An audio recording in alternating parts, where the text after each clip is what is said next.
पाकिस्तान के मशहूर anchor person doctor Abdul Basit की सालगिरह की तकरीब का एहतमाम अल अमीन अकेडमी शादमान में किया गया।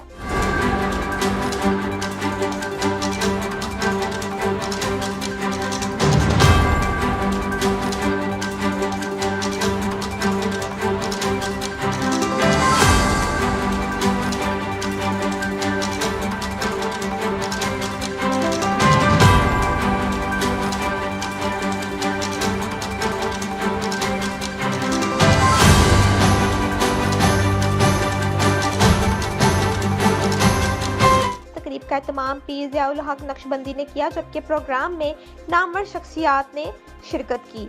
शुरा में जमात इस्लामी के सेक्रेटरी इत्तलाआत कैसर शरीफ, नामवर स्कॉलर डॉक्टर तारिक शरीफ, पीरज़ादा सीनियर सहाफ़ी Shahid Nazir Chaudhry, Hamid Saeed bureau chief Such TV, Hanif Qamar मशहूर बिजनेसमैन, अजहर मलिक, खालिद इरशाद सूफी मरूफ anchor, Safdar Ali deputy bureau chief, Rana Kamran Safdar और chairman Nazair media group Zahid Abbas Taqvi ने शिरकत की।